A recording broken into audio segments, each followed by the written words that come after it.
روزای سه‌شنبه، روزای جمعه مترو کاتلینگ.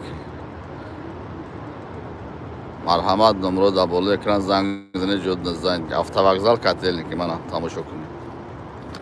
هر سه‌شنبه جمعه پراموی رس. خوجند شنبه. من افطوبوس رو دیده. ناستا تا روز جمعه دا انشالله. روز جمعه میبره رفتنی باشه در بالا نمرو در بالا اکران زنگ زنید جد نزنید که هر سه‌شنبه جمعه پراموی رس. автовокзал کاتلینگ دوشنبه автовокзал کاتلینگ خوجند. هر سه‌شنبه جمعه پراموی رس. ای دوشنبه روزای دوشنبه پنجشنبه دور مسکو. ای خوجند مسکو روزای سه‌شنبه جمعه. رفتنی باشه پیشکی زنگ میزنه پاسپورتت نوید میده جد نمیمونیم. میای انشالله میشینه میره. هر سه‌شنبه جمعه پراموی رس.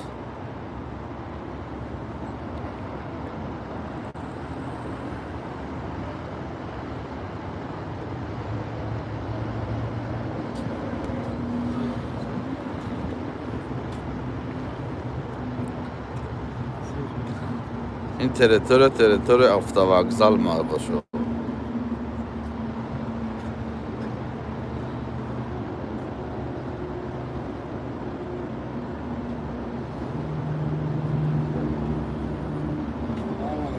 Alexa.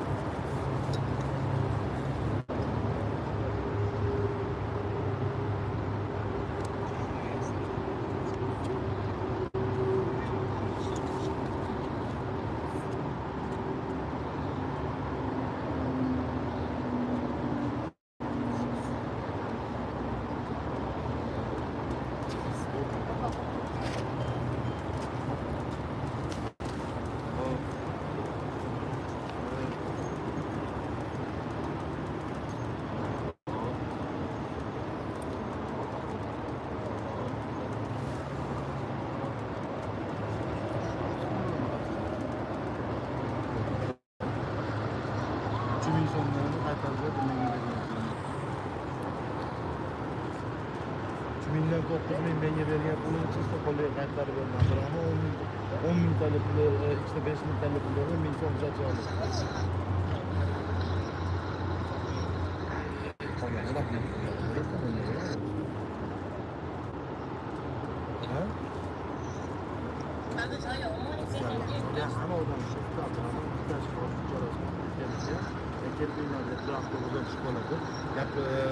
Alasar bilan gaplashayotganda men aytdim. Agar ular mana avtobus ketmayapti, yo'l avtobus ketmayapti deb gapirmang. Avtobusga tushib qolyapmiz deb gapiring. Mana gapirmang deb turib, aslida o'zi shtraf olib qolish kerak. O'zi shtraf olib qolinmayapti, mana pulga 9.000 pul berganimizda yo'q, hayır, ketmaydi. 10.000 so'm. Sdача pulida mana 10.000 so'm.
Excuse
me.